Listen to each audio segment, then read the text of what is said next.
집으로 향하는 10m가량의 돌계단을 가족이 함께 오릅니다. 그리고 현관 앞 큰아이가 아버지가 나오기 기다리고 아버지는 안고 있는 둘째 아들을 어머니에게 넘기며 다시 집 밖으로 나오게 되죠. 그런데 분명히 현관 앞에 서 있던 아들이 집에 들어갔다 나온 잠깐 사이 감쪽같이 사라져 있었습니다. 아버지가 집에 들어갔다 나온 시간은 약 20초가량. 20초라는 짧은 시간에 10m 정도의 돌계단이 있는 집에서 아이가 실종되어 버린 것입니다. 실종된 아이의 이름은 마츠오카 시냐로 실종 당시 4살이었습니다.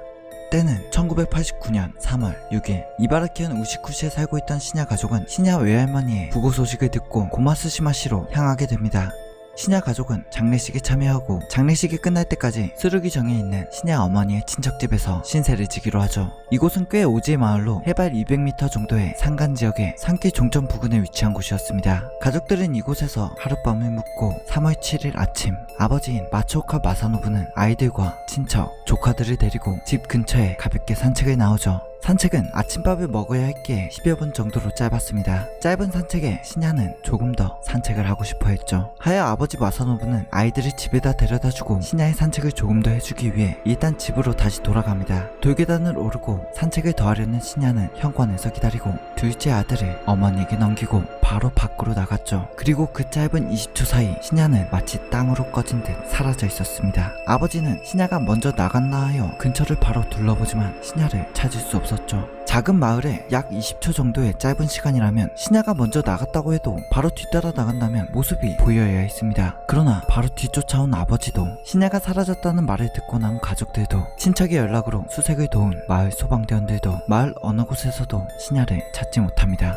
하여 결국 오전 10시에 경찰에 실종 신고를 하게 되죠. 이 사건은 미스터리한 점이 한둘이 아니었습니다. 아버지의 동선대로 추정한 시간은 20초, 길게 잡아도 1분이라는 짧은 시간에 10m가량의 돌계단이 있는 집 현관에서 아이가 사라졌다는 점에서 누군가의 납치라고 보기는 어려운 상황이었습니다. 이것이 조금이라도 가능하려면 귀가하는 가족들의 뒤를 아주 가까이 누군가가 숨어 돌계단을 올라왔어야 하고 아이가 비명조차 지르지 않은 것을 보아 면시범이어야 했으며 바로 그곳을 뜰 수 있는 이동수단이 있어야 했습니다. 하지만 작은 마을로 아버지가 나왔을 때 어떤 차량도 보지 못했고 사건 현장에서 100m 정도 떨어진 밭에서 일하던 마을 주민들도 외부에서 들어온 차는 보지 못했다고 하죠. 주변에 교통사고 온 적도 없었고 그냥 말 그대로 아이가 마치 없었던 듯 사라져버린 것입니다. 이런 점들 때문에 경찰은 납치의 가능성보단 주변 산으로 들어갔을 가능성이 높다 판단하고 100여 명의 인력을 동원하여 수색을 시작합니다. 그러나 시냐의 행방은 찾지 못했고 하여 다음날에는 수색 인원을 200여 명으로 늘려 대대적으로 산속을 수색하게 되죠. 그럼에도 시냐의 흔적은 어디에서도 발견되지 않았습니다.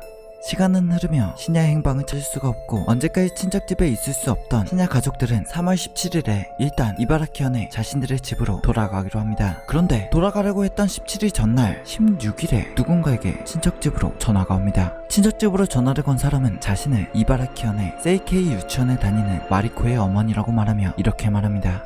세이케이 유치원 단림반에서 시냐의 실종 사건과 관련해 가족들을 위로하려고 위문금을 모았는데 언제 집으로 돌아오느냐고 말이죠. 이런 전화를 받은 시냐의 어머니는 내일 돌아갈 예정이라고 답하고 통화를 끝냅니다. 그리고 시냐 가족들은 자신의 집인 이바라키현 우시쿠시로 돌아오게 되죠. 그런데 며칠을 기다려도 세이케이 유치원에서 위문금을 준다는 말이 없었습니다. 하여 시냐의 가족들이 먼저 유치원에 전화를 걸었는데 놀라운 말을 유치원 측에서 듣게 되죠. 유치원 측은 위문금을 모은 사실이 없으며 마리코라는 원생도 없다라고 답한 것입니다. 그렇다면 친척 집으로 전화를 건 의문의 사람은 대체 누구였을까요? 생각해보면 이 전화는 이상한 점이 많았습니다. 만약 정말로 이바라키현에 거주하는 사람이 전화를 걸었으면 대체 어떻게 도쿠시마현에 있는 시냐네 친척집 번호를 알아내 전화를 걸었냐는 것입니다. 이런 의문점이 들자 시냐의 어머니는 전화를 건 사람의 억양이 도쿠시마 사투리라는 것을 기억해냅니다. 그러면 또 한 가지 의문점이 생기게 되죠. 만약 도쿠시마현에 거주하는 사람이 전화를 걸었다면 대체 이바라키현에 있는 시냐의 유치원을 어떻게 알았느냐는 것입니다. 그동안 납치의 가능성은 낮다고 판단했던 실종 사건에 이 전화를 통해 납치 가능성이 열리게 된 것이죠. 전화를 건 사람이 범인일 가능성이 있었습니다. 원생의 학부모를 사칭하고 위로금을 미끼로 전화를 건 사람이 알아내고 싶었던 것은 시냐의 가족들이 언제 도쿠시마현을 떠나 이바라키현으로 돌아가는가 이것이었죠. 그러나 이 전화를 받았을 땐 이 전화가 이상한 전화인지도 몰랐고 납치의 염두를 두고 있지 않아 발신지 추적을 한 것도 아니어서 이 전화를 건 사람이 누구인지 어디서 걸려왔는지도 알 수 없는 상황이라 이 사건의 해결책은 되지 못했습니다. 수색은 대규모 힘으로 3개월간 진행이 되었으나 역시 신야는 찾지 못했고 제보 전화 또한 이렇다 할 실마리가 되지 못했죠. 그래도 제보는 계속 이어졌습니다. 2000년에도 도쿠시마현의 해안에서 신야처럼 보이는 소년을 보았는데 30대 후반의 남자가 아이를 안고 있었고 그 아이의 얼굴을 보려 하자 아이를 숨기려 했다는 제보도 있었지만 역시나 이 제보 또한 신야를 찾는 단서로는 이어지지 못했습니다. 그리고 2018년